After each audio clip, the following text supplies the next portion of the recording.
time is on. And nothing like a little early work to get ready for tonight. How about just before 3 local time, LeBron James on the court taking shots after playing last night. LeBron and the Lakers wouldn't tip off tonight until after 7 local time. More than 4 hours before the game. Brendan Haywood, you're his former teammate. What's he doing? I don't know. That's not LeBron's normal routine, so I'm not sure if that's a sign that he's not playing tonight or if Bron's just dialed in and trying to get extra crispy and get a win after that disappointing loss against the Spurs. Extra crispy. That's what we're doing tonight as the countdown to crunch time rolls on. LeBron and the Lakers look to bounce back after their stunning home loss to the Spurs last night. It's 1 of 10 on tap. And until 9:30 Eastern, 6:30 Pacific, we'll set the table for the night in the NBA. And then at 9:30 Eastern, 6:30 Pacific, we bring you the biggest moments of the night as they happen live, going coast to coast, keeping our finger on the pulse of the NBA with Crunch Time presented by Taco Bell. That is 2.5 hours away. Until then, we'll keep the energy strong for you. Welcome to Studio B here in Atlanta from NBA.com. And the man you could send your hate mail to if you don't like today's MVP ladder, it's Sekou Smith. I'm Jared Greenberg, and coming to us from a socially distant Charlotte, North Carolina, your friend and mine, the NBA champion, the only man who wore the tie for the occasion, Brendan Haywood. B. Wood? Hey, I didn't know. I didn't get the memo that it was turtleneck night, man. If y'all would have let me know, I would have thrown on a turtleneck too. But y'all boys look fresh. You look like y'all got y'all submarines parked out back. He didn't check the group text. Check the group text. Oh, man. Friend. Yeah. All right. Well, Brendan will be with us from a very social distance. Let's get you up to speed. Before we set the table for all these games we have going on tonight, there's a very serious matter happening around the NBA. There is a lot of COVID-19 news. Here is the latest that we know about. Obviously, the Nets in action tonight in Memphis. We'll get to the Kyrie Irving saga. They won't have him. But they also continue without Kevin Durant. Steve Nash hopeful that Kevin Durant will be ready to play on Sunday if he continues to test negative. If we learn anything more about that, we'll pass that along. Some big news that we are monitoring very closely here from our studio in Atlanta. What is going on with the Philadelphia 76ers, who lost to the Nets last night in Brooklyn? Seth Curry reportedly tested positive. He obviously was removed from the arena last night, taken to isolation. The Sixers are slated to play tomorrow. As of now, that game still scheduled to be played tomorrow afternoon on NBA TV. The Celtics without a trio of bigs. No Tristan Thompson, Robert Williams, or Grant Williams, as the Celtics are home tonight for the Wizards. We will go live to Boston in a couple of moments and check in on the Celtics, who are shorthanded, but they did get some good news regarding Kemba Walker, which I'll get to in a moment. Dallas, we've just learned from multiple media reports that they had 1 player test positive yesterday and 2 players are out due to contact tracing. We will continue to monitor their status for the upcoming weekend. Dallas does not play tonight. All right, so a very busy news and notes portion of the night. And then obviously we also, as I said, have the Kyrie Irving drama, which we will dive into with a conversation with someone who is very familiar with the situation coming up in a couple of moments. But first, let's go through what is happening tonight in the NBA. We've got 11 games on the schedule, and we've got to flash it back, way back. Let's take it back to 2014. Tonight we've got Phoenix and Detroit meeting up. This is November 19th, 2014. This is the last time Phoenix won in Detroit.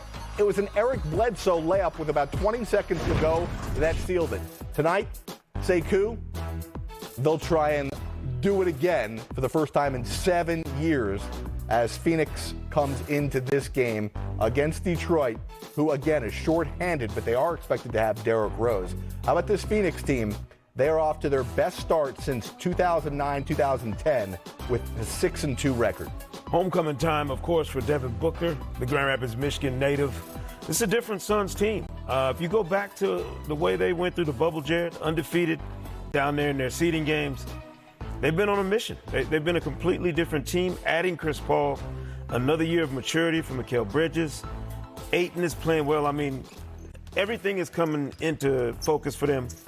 If you're going to go in the time machine and start dragging up old stuff, hold on to it, because they're going to do a lot of those moments that they have this season where they're breaking out and doing things that they haven't done in years.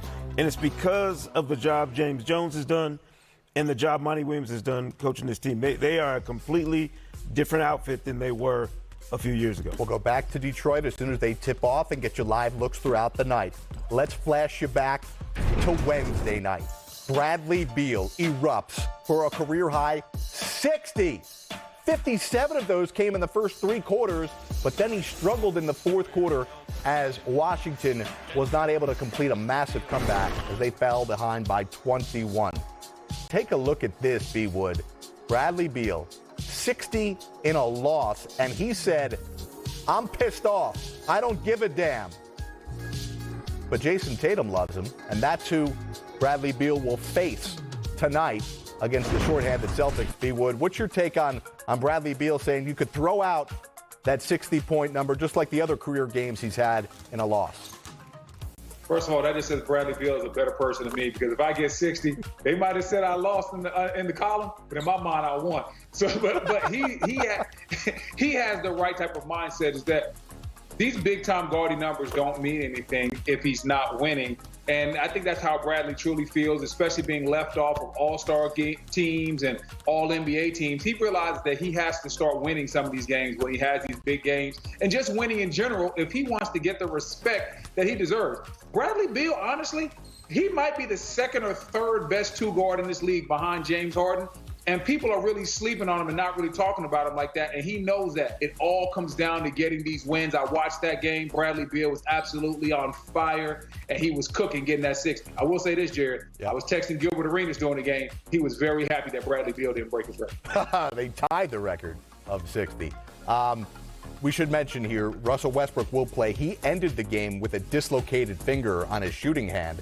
He will be able to play tonight. The Celtics, as I mentioned, without Tristan Thompson, who had been starting at center for them. So they go small with Ojale in there.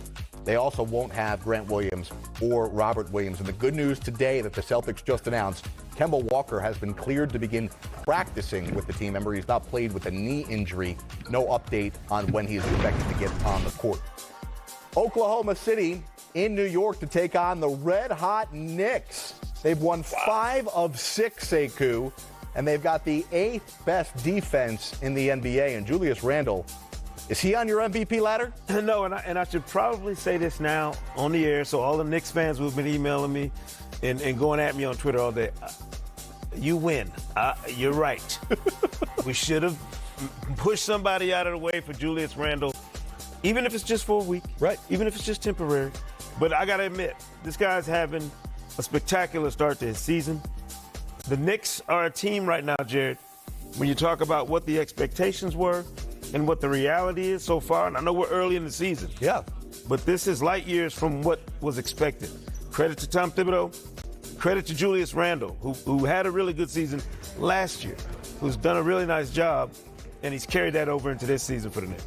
Tom Thibodeau calling Randle our engine. Knicks right now come in at 5-3. We've got history tonight. It's a family affair.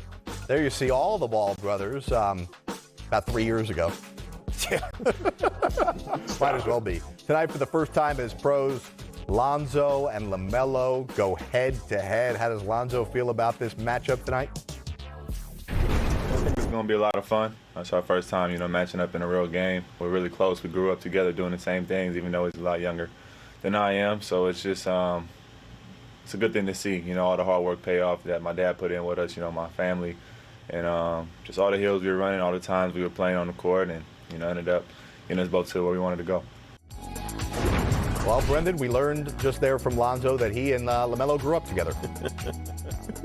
Yes, he did. Hey, listen, I can't wait to see this matchup because this is just one of those great moments, man, where you and your brother get to play each other on the court for the first time in the NBA. Shouts out to LeVar Ball. I know he's criticized a lot for what he says, but let's talk about who he is as a father, and that can't be denied. LeVar Ball, a great father, helping get both these young